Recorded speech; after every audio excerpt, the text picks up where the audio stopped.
Bonjour et bonsoir, bienvenue à la 29e séance جلسه 29. امیدوارم حالتون خوب باشه. همچنان کتاب ایک رو داریم با هم دیگه ادامه میدیم. امیدوارم تا حالا دقیق و ریز و کامل درس رو نگاه کرده باشین و استفاده کرده باشید. خب رسیدیم به دکومان ا، portrait de famille. Portrait, c'est portrait, یعنی چهره. Portrait de famille. Comme vous voyez, nous avons deux photos, deux images de deux films peut-être. Première, une famille à louer. Une famille à louer. C'est pas possible, peut-être c'est un film comique. Une famille à louer. Louer, ça veut dire rent. به رنت دادن، به اجاره دادن. une famille à louer, c'est pas possible. یه خانواده برای اجاره. Alors, deuxième photo à droite, la famille Bélier. La famille Bélier, Bélier, c'est le nom familial. Émouvant, épatant, en chantant. Émouvant, تأثیر برانگیز. épatant, ça veut dire تعجب برانگیز, surprising, en chantant, در حالی که آواز میخونن. باید ببینیم فیلمش چی هست. compréhension orale. قبل از اینکه بریم ترانسکریپسیون رو نگاه کنید لازمه که اکوتش رو گوش بدیم، ببینیم راجع به دو تا فیلم صحبت میکنه. Peut-être il y a quelqu'un qui veut aller au cinéma et qui a envie de choisir un bon film و قصد داره یه فیلم خوب انتخاب کنه. اینم دو تا دوست داشتن. On va voir, je sais pas, نمیدونم. Page 96, document F. Document. Portrait de famille. Allô Nicolas, c'est Maël. Un ciné ce soir, ça te dit? Ouais, bonne idée. Tu veux voir quel film? J'aimerais bien voir Une famille à louer. C'est une comédie avec Benoît Poelvoorde. Benoît Poelvoorde. C'est un acteur belge, non? Oui, c'est ça. Il est brun, grand et un peu gros, non? Ah non, Benoît Poelvoorde, il est blond et il est mince. T'es sûr? Une famille à louer. Attends, mais sur l'affiche, il est avec sa famille et il a l'air sympa. Ah non, sur l'affiche, il est avec sa famille, mais il a l'air sérieux et un peu stressé. Il est agriculteur dans ce film, non? Mais non, c'est un homme d'affaires. Tu parles d'un autre film, La famille Bélier. Eh bien, c'est un film avec Benoît Poelvoorde, non? Pas du tout. Benoît Poelvoorde ne joue pas dans La famille Bélier. C'est François Damiens. Lui aussi, il est belge. Il est brun et barbu. Il a les cheveux courts et frisés. Tu sais, dans ce film, il est agriculteur. Ah oui, bien sûr. Sa fille est blonde. Oui, l'actrice, c'est Louane Emera. Elle a les cheveux longs et les yeux bleus. Elle est très jolie et elle est chanteuse. Bon, comme tu veux, La famille Bélier ou Une famille à louer. Les deux films ont l'air très bien. Les deux films ont l'air très bien. Alors, entrer en matière. Observez دو تا افیش بودن توی این فرانسه هم پس میگن دو افیش. Première écoute که انجام دادیم. Que veut faire Maël et Nicolas? Maël et Nicolas, les deux hommes, qu'est-ce qu'ils veulent faire? Qu'est-ce qu'ils veulent faire? Bien sûr, ils veulent aller au cinéma. Ils parlent ABC du même acteur dans deux films différents. یک دونه اکتور توی دو تا فیلم متفاوت. De deux acteurs dans le même film. دو تا اکتور توی یه دونه فیلم. De deux acteurs différents dans deux films différents. Bien sûr, de deux acteurs différents dans deux films différents. دو تا اکتور متفاوت در دو تا فیلم متفاوت. خب بریم deuxième écoute. D'abord les questions. 4. Quel est le point commun یعنی نقطه مشترک entre les deux acteurs. A. Ils sont de la même famille. از یه خانواده‌اند. Ils ont la même nationalité. یه دونه ملیت دارن. the same nationality. یه دونه nationalité دارن. Ils se ressemblent beaucoup. خیلی شبیه همن. Ils jouent dans le même film. هر دوتاشون توی یه فیلم بازی میکنن. 5. Associer les caractéristiques aux acteurs. Caractéristiques physiques, caractéristiques morales. خب caractéristiques فیزیکشون و caractéristiques morales و روحیشون. Là, on va dire blanc, اونی که blonde, barbu, چه چیزهایی on va entendre, d'accord? چه چیزهایی میشنویم. ببینید ABC پایین ABC. گفته فرانسوا دامیان از بین این کاراکتریستیک ها کدومه؟ لوان امرا کدومه؟ بنوا پولبورد کدومه؟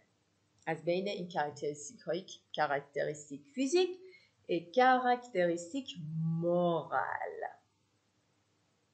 6e question. Dans les films, qui est chanteur ou chanteuse? B. Qui est homme d'affaires ou femme d'affaires? Homme d'affaires, businessman. Femme d'affaires, businesswoman.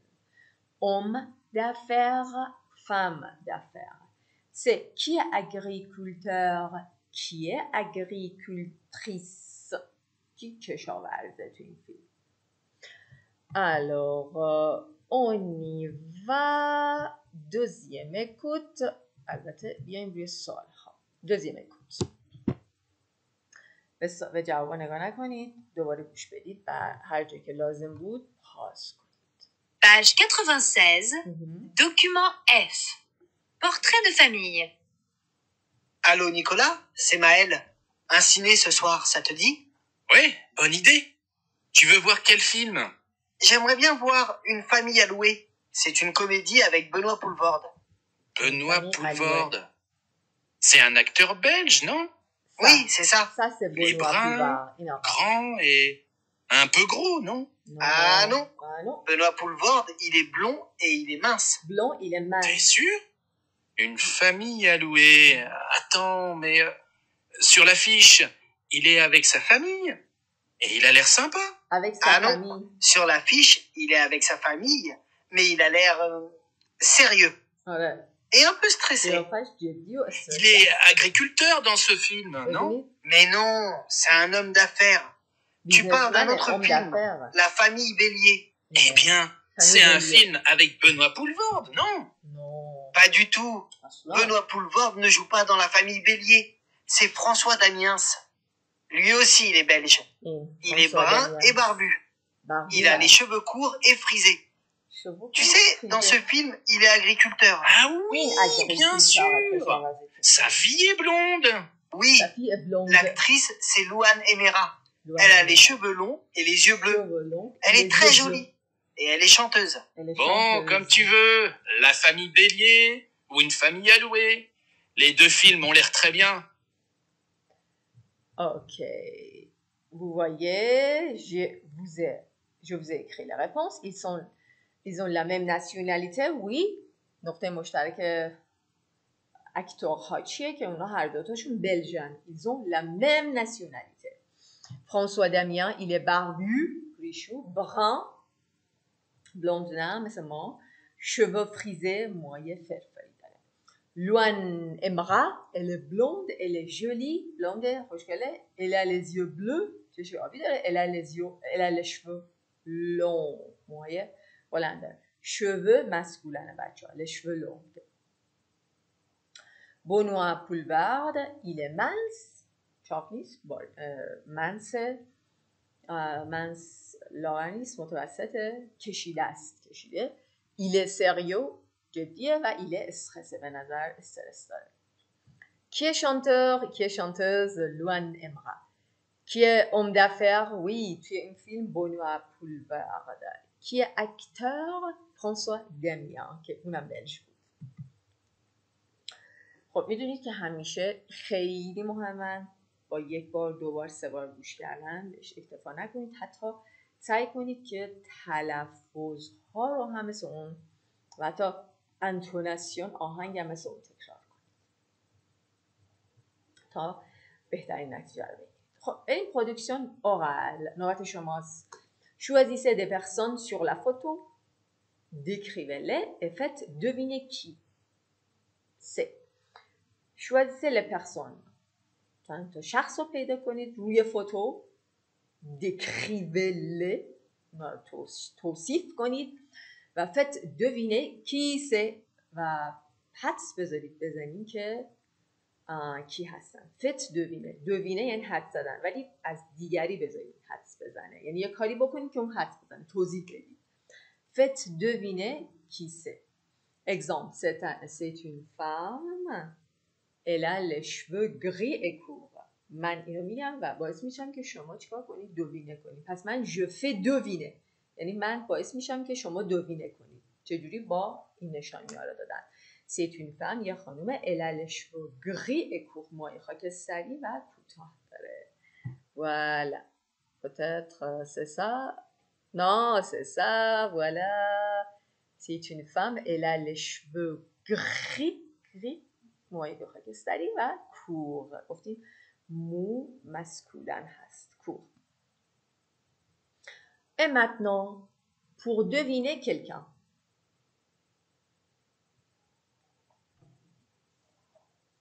Pour deviner quelqu'un, quelles sont les formules? همینجا بچه برای پرودکسیون اورال میتونید پاس کنید، دو نفر رو انتخاب کنید، دکریخ کنید توی کامنترها و جوابش هم درش بنویسید که من ساختارش رو چک کنم براتون. نه اینکه شاید بعداً حسش نباشه یا اصلا عجله باشه. همین الان که دارید نگاه میکنید برای اولین بار. Pour décrire quelqu'un, on peut dire il est petit, elle est petite. قد کوتاه. Il est grand, elle est grande. قد بلنده. Il est mince. Il est mince. یعنی نه چاق نه لاغره، کشیده است. Elle est mince. Il est gros, elle est grosse. Il a les yeux bleus. Avoir les yeux bleus. Avoir les yeux gris. Avoir les yeux verts. چشمای یه رنگی داشتن. Il est blond, elle est blonde. Il a les cheveux courts et frisés. Les cheveux courts et frisés. Elle a les cheveux longs. Non. Elle a les cheveux longs et blondes. Je sais pas. Il a l'air stressé. Avoir l'air. اینو ببینید. avoir conjugué کنید با l'air plus adjective. به اضافه adjective. یعنی اون ظاهرش استرس است، ظاهرش مضطربه. تو as l'air stressé. تو as l'air fâché. به نظر عصبانی میاد. Elle a l'air gentille. Il a l'air gentil. Féminin, gentille, gentil. Avoir l'air. Avoir l'air plus adjectif. Ok, on va arriver à la partie grammaire qui est très important. Hyper important. همیشه تو سطح A1 تفاوت بین ستان و ستون و ایله و اله همیشه بچه ها توش اشتباه دارن و سوالشون هست. البته وقتی که خوب بخونن. خب échauffement. قضیه چیه؟ Observez les photos. Dans quelle phrase on identifie quelqu'un. توی کدوم جمله ها ما ایدانتیفی کردیم، ما هویت دادیم به کسی.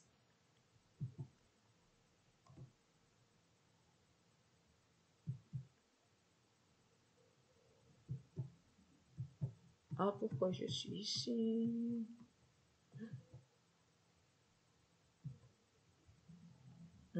نمیدونم چرا این جملات رو ندیدم. à identifier همون identify انگلیسیه. dans quelle phrase on identifie quelqu'un. C'est un acteur belge. آره دیگه داریم بهش هویت میدیم. اکتور بلژیکیه. و همچنین oui mais non c'est un homme d'affaires. میگیم نه بابا این یه بیزنسمنه، داریم بهش هویت میدیم. F c'est François Damien. آره داریم بهش معرفیش میکنیم، ایدانتیفیه میکنیم. Deuxième partie, dans quelle phrase on décrit quelqu'un. توی کدوم ما داریم describe میکنیم، توصیف میکنیم یه شخصی رو. Oui, tout à fait. Comme elle. B, elle est chanteuse. C, lui aussi il est belge. ایدانتیفیش نمیکنیم، داریم توصیف میکنیم. D, il est agriculteur. شغلش رو میگیم کشاورزه. و G, il est brun et un peu gros. Il est brun, مثلا یکم گندم طوره. Et un peu gros, یه کم چاقه. Un peu gros, کم چاقه. Alors, حالا میایم اینجا میفهمیم که ایدانتیفیه کردن یعنی چی و چه فرقی میکنه ساختارش با دکریر کردن، توصیف کردن. چون در هر دو مورد ما میخوایم بگیم هست. بلژیکیه، کشاورزه، یعنی همش فعل اتر هست. ولی چه موقع بگم ایله یا اله، چه موقع بگم ستان یا ستون، masculin féminin. Alors, faites attention. Pour identifier quelqu'un, on utilise C plus nom de la personne ou C plus article plus nom. Exemple. این مهمه. C'est Benoît Poulvord. وقتی میخوایم بگیم این معرفی کنیم یک کسی رو، میگین par exemple c'est Rayan, c'est Benoît, c'est Benoît Poulvord, c'est un acteur belge, c'est une enseignante française, c'est une enseignante de français, c'est une enseignante de français. وقتی میگم c'est une enseignante de français یعنی معلمه فرانسه است. وقتی میگم c'est une enseignante française یعنی معلمه که ملیتش فرانسه است. D'accord? C'est un... Par exemple, c'est Mariam Rafi'i. C'est une enseignante de français. C'est Mariam Rafi'i. دارم ایدانتیفیهش میکنم. C'est Mariam Rafi'i. C'est une enseignante de français. حالا میخوام دکریرش کنم، توصیفش کنم. با ایله یا اله. Elle est mince et blonde. Elle est actrice. Exemple ببینید. Elle est mince et blonde. Elle est actrice. پس شد ستان یا ستون برای ایدانتیفیه کردن کسی. میخوایم بگید که اسمش اینه، سه پلوس اسمش، یا اینکه ستون par exemple enseignante de français. میبینید دارید توضیح میدید راجع به اینکه هویت بدید بهش. C'est une enseignante de français. C'est une femme iranienne. C'est une femme iranienne. C'est une actrice iranienne. C'est une actrice iranienne. حالا وقتی میخواین توصیفش کنید، چاق لاغر، اخلاقش چیه؟ میگید elle est grosse. اون چاقه. البته grosse بچه چاق، ولی مؤدبانه نیست بگیم grosse. بهتر بگیم rond. R-O-N-D. Il est rond, elle est ronde. Remarque, au singulier, on dit c'est. Au pluriel, on dit ce sont. Ce sont des acteurs belges. داره ما اینا بازیگرای بلژن. Ce sont des acteurs belges. Ce sont des acteurs belges. C'est singulier. Ce sont pluriel. C'est مثل this is. Ce sont مثل these are. Those are. میمونه. C'est. Ce sont. C'est. Ce sont. خیلی مهم. اسوسیه.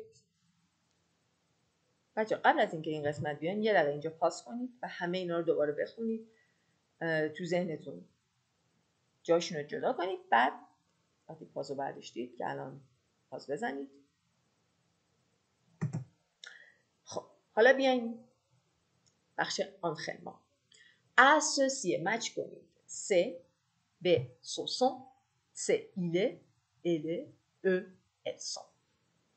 quelques minutes. quelques secondes. چند ثانیه.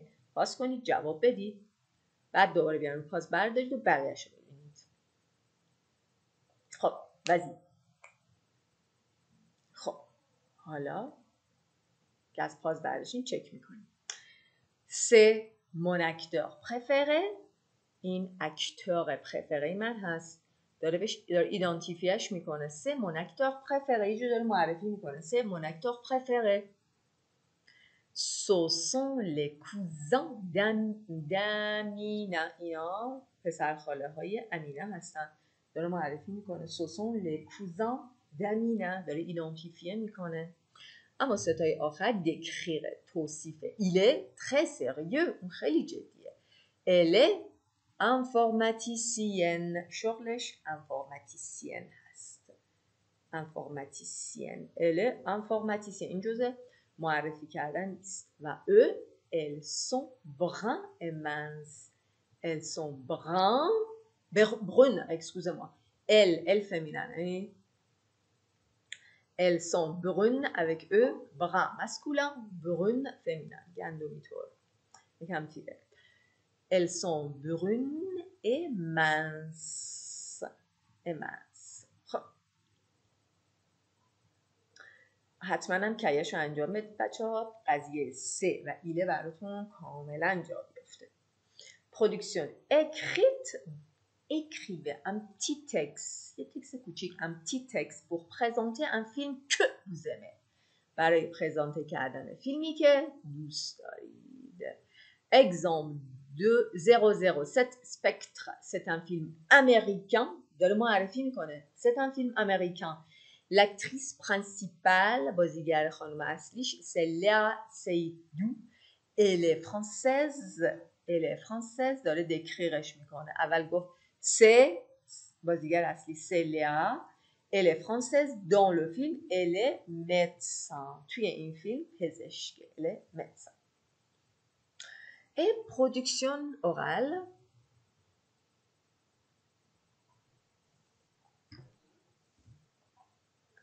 Présentez et décrivez votre chanteur ou chanteuse préférée.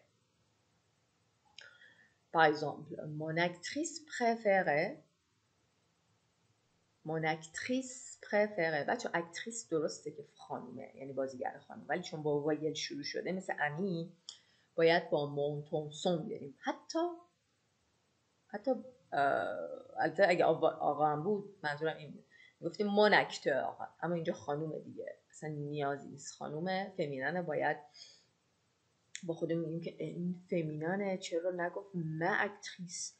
وقتی بگم ما اکتریس، وایل این انتهای این شروع میشه با یه وایل دیگه، یعنی کلمه آخر به وایل تموم میشه، کلمه بعد با وایل شروع میشه و این دوتا وایل آخر یک کلمه و ابتدای یک کلمه بعد هیچ وقت آبشون توی جوب نمیره. بنابراین گرامریان ها ترجیح دادن که برای فمینن هم از مونتونسون استفاده کنن. مثل این mon actrice préférée c'est Marion Cotillard.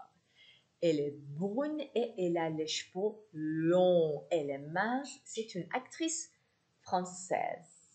حالا شما میتونید اکتریس یا اکتور پرفراتون رو همین الان اینجا پاس کنید و تو کامنت ها بنویسید تا من تصحیح کنم و با حس بیشتر کلاسی بیاین جلو. و کیه دکتیویته پاژ 56 و 58 رو حتما انجام بدید برای اینکه قسمت ستان و ایله و صفت ها چجوری کسی رو دکریر کنیم، توصیف کنیم، خوب یادتون باشه. J'espère que cette leçon est utile pour vous. امیدوارم این درس براتون مفید باشه. همیشه میتونید موضوعایی که دوست دارید برای ویدیوهای جنرال همیشه کامنت کنید و اگه فکر میکنید کسی هم هست که توی سطح A1 و ممکنه این ویدیو براش به درد بخوره، میتونید اونو به جمع کلاسی خودمون و جمع یوتیوبی خودمون اضافه کنید. شب و روزتون خوش. À la prochaine vidéo.